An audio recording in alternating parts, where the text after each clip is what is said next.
Have you ever noticed how some people seem to glide through life's toughest moments, completely unshaken, while the rest of us get rattled by the smallest things? Maybe a harsh word from a friend leaves you replaying the conversation for days, or a stressful day at the doctor's office throws you into a spiral of worry. I've been there too, and I know how heavy that can feel, especially as we get older, when life's challenges, from health concerns to family changes, can hit us harder. But what if I told you there's a way to rise above it all, to become so grounded, so unshakable, that nobody and nothing can affect your peace of mind? I've spent over 30 years studying the human mind, diving deep into the wisdom of Carl Jung, one of the greatest thinkers in psychology. And I can tell you this, it's not about luck, it's about understanding yourself in a way that sets you free. In this video, we're going to walk through 5 powerful steps inspired by Carl Jung's teachings to help you become unshakable, find emotional freedom, and live with a sense of calm and strength, no matter what life throws your way. Let's start with the first step: understanding the mirror of your emotions. Carl Jung had a profound idea he called the mirror principle, and it's a game changer when it comes to mastering your emotions. He said, everything that irritates us about others can lead us to an understanding of ourselves. Let that sink in for a moment. When someone's behavior gets under your skin, whether it's a neighbor's arrogance, a family member's selfishness, or a friend's careless words, it's not really about them. It's about you, about something inside you that's being triggered, something you haven't fully faced or healed. Jung called this the shadow, the hidden parts of ourselves we don't want to see, the parts we've pushed away because they feel too messy, too painful, too uncomfortable. But here's the thing. Those hidden parts don't disappear. They show up in the way we react to the world, in the way we let other people's actions control our emotions. I've seen this in my own life, and I bet you have too. Think about the last time someone's words or actions upset you. Maybe a coworker dismissed your idea in a meeting, and it left you feeling small. Or maybe a loved one forgot an important date and it made you feel unappreciated. Why did it bother you so much? If you dig deep, you might find that their behavior touched a wound you've been carrying. Maybe a fear of not being good enough, or a longing to feel seen and valued. That's the mirror principle at work. The world is reflecting to you the parts of yourself you need to heal, the parts you need to bring into the light. When you understand this, something incredible happens. You stop giving other people the power to control how you feel. Their words, their actions, they roll off you like water off a duck's back, because you know the real work is within you, not out there. So how do you start this process? It begins with a simple question. The next time someone upsets you, ask yourself, what is this showing me about myself? Maybe that arrogant neighbor reminds you of a part of yourself you've always been afraid to express, a part that wants to stand tall but feels too risky. Or maybe that friend's careless words bring up a fear of being overlooked, a fear you've carried since childhood. When you start to see these triggers as mirrors, as opportunities to understand yourself better, you take the first step toward emotional freedom. You stop reacting to the world and you start responding with wisdom, with clarity, with strength. That's the power of the mirror principle, and it's a foundation for becoming unshakable, for living a life where nobody and nothing can shake your peace. Now let's move to the second step, learning to shield your energy from others. One of the biggest reasons we let people and situations affect us is because we absorb their energy, their moods, and their negativity without even realizing it. You've probably felt this before, maybe after a conversation with a friend who's always complaining. You walk away feeling drained, or after a tense family gathering, you feel on edge for hours. Carl Jung warned us about this, about how we can become emotional sponges, letting other people's feelings dictate our own. But you don't have to live that way. You can learn to protect your energy, to decide what you let in and what you keep out. And that's a skill that can change everything, especially as you navigate the ups and downs of your later years. We'll explore how to do that next as we continue this journey toward emotional freedom. We've already started our journey toward emotional freedom by understanding the mirror of our emotions, seeing how the things that upset us often reflect our inner wounds. But becoming unshakable isn't just about looking inward. It's also about protecting what's inside, keeping your peace intact no matter what's happening around you. That brings us to the second step, learning to shield your energy from others.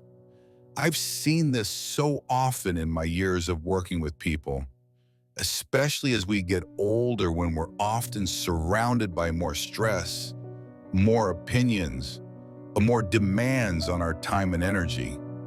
It's so easy to let other people's moods, their negativity, their drama seep into your heart and mind, leaving you feeling drained, anxious, or even angry without really knowing why.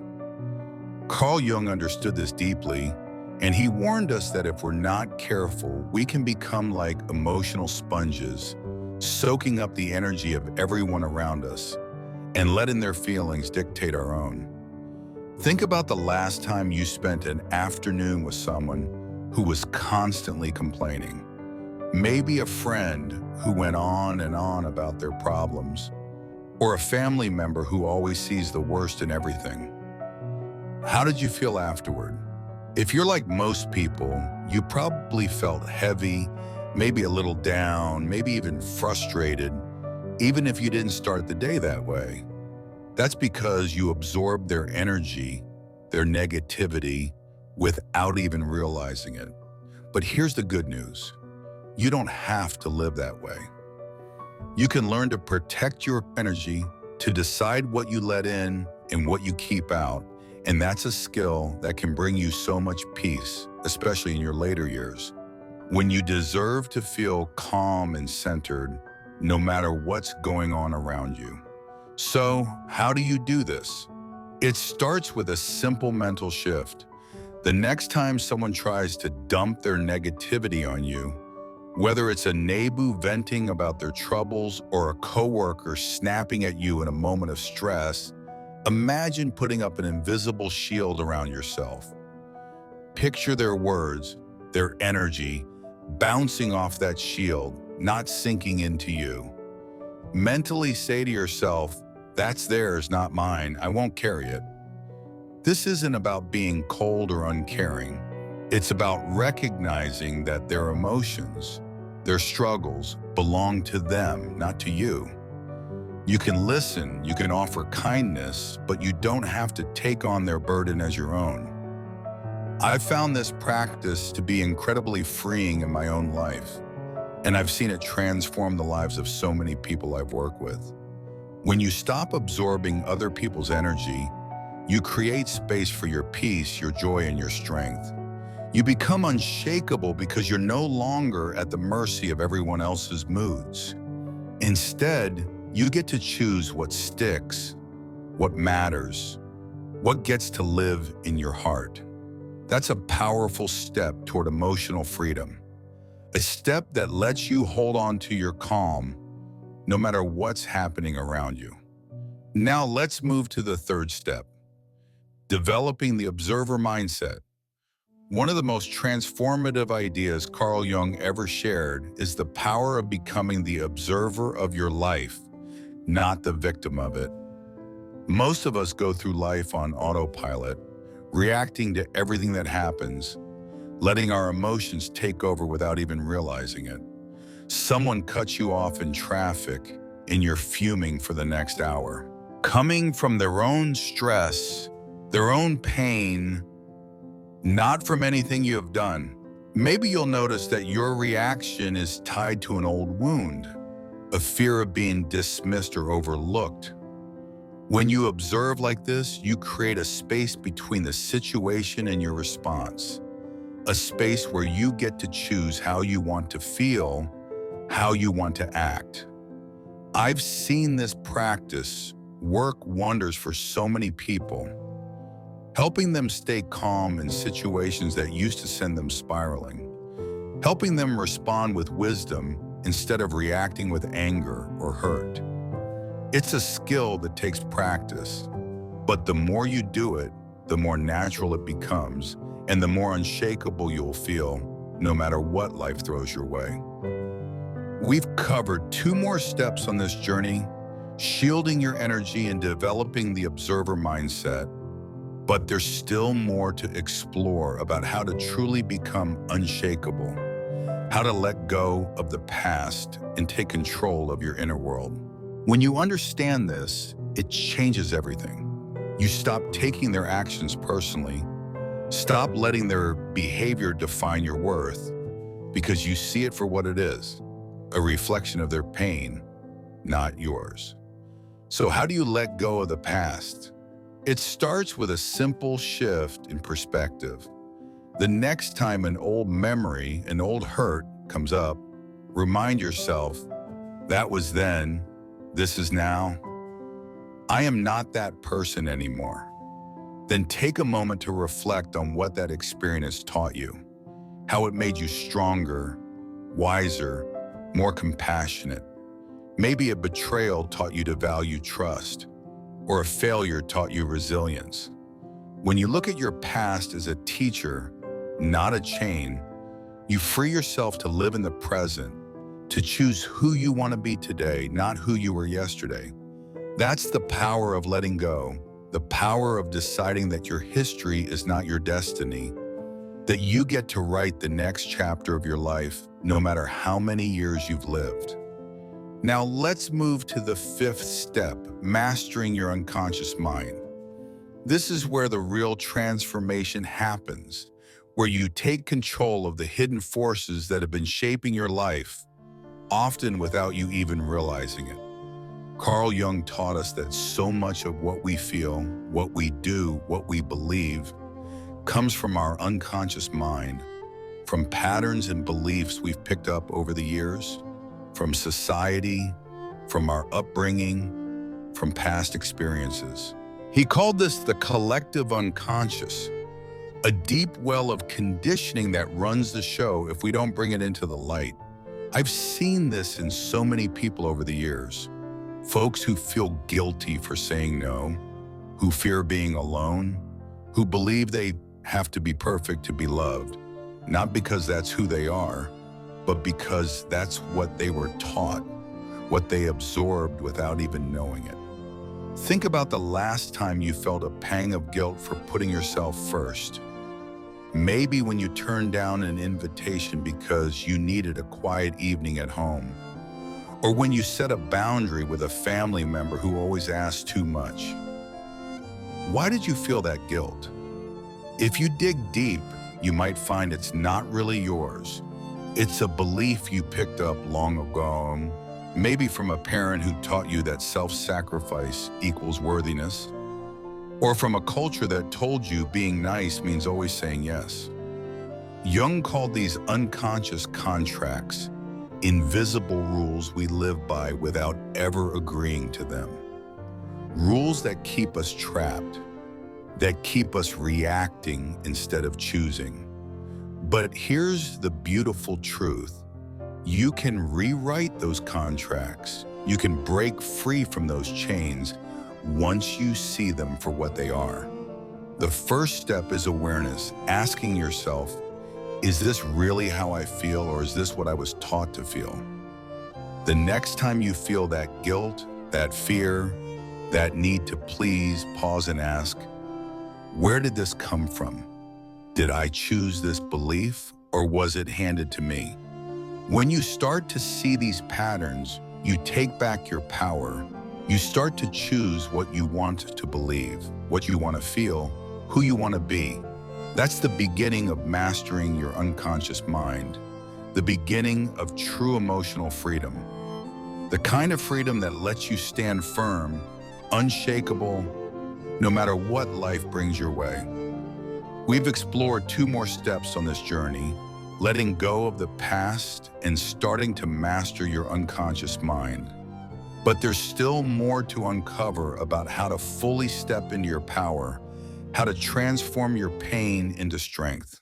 We've already taken some incredible steps toward becoming unshakable, from letting go of the past to starting to master our unconscious mind. But there's still more to this final step, more ways to fully step into your power and find true emotional freedom.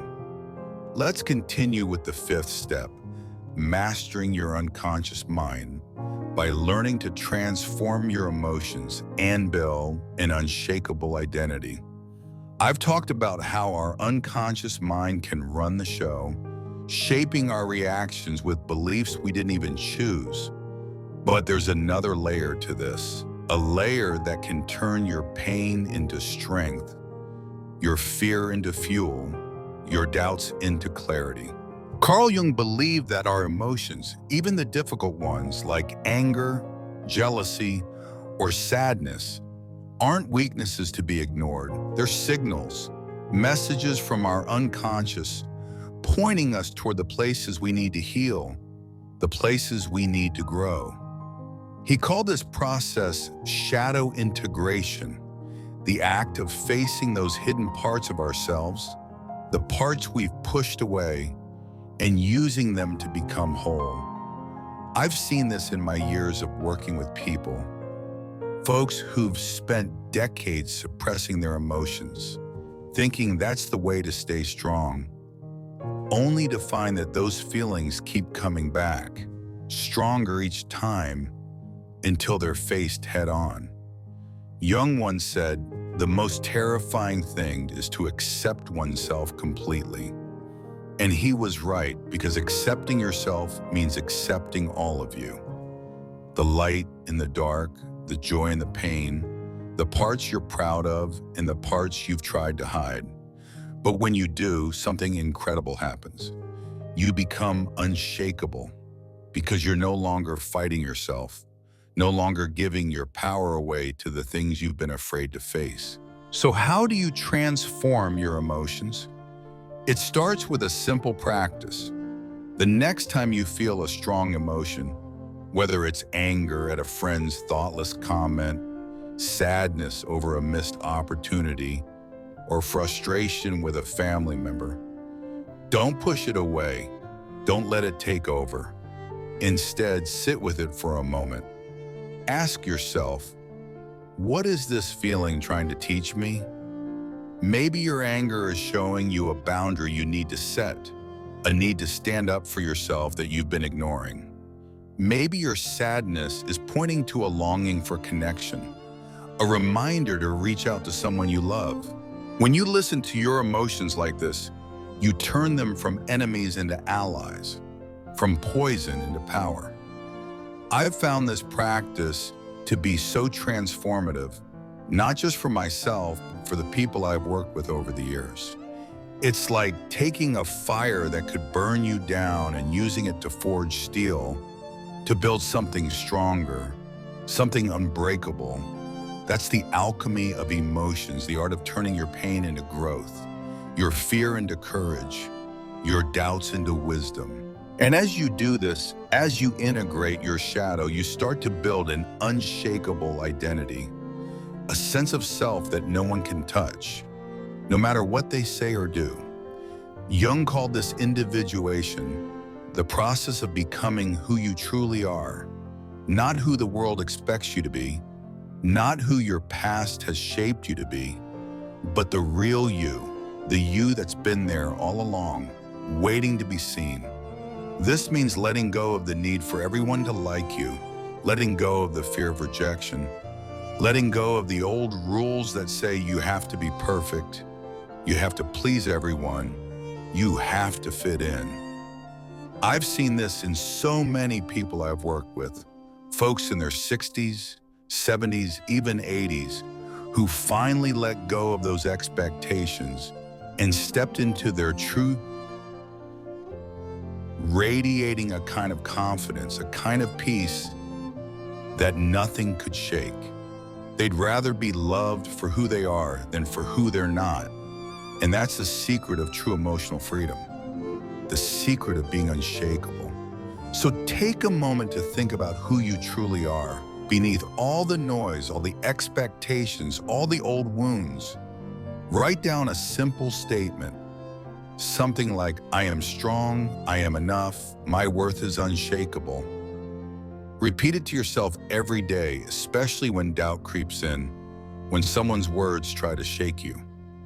That statement becomes your anchor, your truth, a reminder that your value, your peace, your strength come from within, not from the world outside. Now let's bring this all together. We've walked through 5 powerful steps to help you become unshakable, to find emotional freedom, to live with a sense of calm and strength, no matter what life brings. First, we explore the mirror of our emotions, seeing how the things that upset us reflect our own inner wounds, giving us a chance to heal. Then, we learn to shield our energy, protecting our peace from the negativity of others. We develop the observer mindset, stepping back to choose our responses instead of reacting on autopilot. We let go of the past, choosing to see it as a teacher, not a chain, freeing ourselves to live fully in the present. And finally, we mastered our unconscious mind, transforming our emotions into strength and building an unshakable identity that no one can touch. I know this journey isn't always easy, especially as we get older, when life can feel heavier, when the weight of years can make change seem daunting. But I promise you, every step you take, every moment you choose to face yourself with honesty, brings you closer to the peace, the strength, the freedom you deserve. Carl Jung's wisdom isn't just about understanding the mind. It's about using that understanding to live better, to live wiser, to live with a heart that's open but unshaken, no matter what comes your way. I'd love to hear from you now. Which of these 5 steps resonated with you the most? Maybe you're ready to start shielding your energy, or maybe you're feeling inspired to let go of an old wound that's been holding you back. Drop a comment below and share your thoughts, your experiences, your hopes. I read every single one, and your words might just inspire someone else to take that first step toward emotional freedom. If this video touched your heart, please give it a like, and don't forget to subscribe to Ageless Philosophies for more insights to help you live your strongest, most peaceful life at any age. Here's to becoming unshakable, to finding the freedom within you, and to living with a heart that's steady, strong, and full of light. You've got this, and I'm cheering you on every step of the way.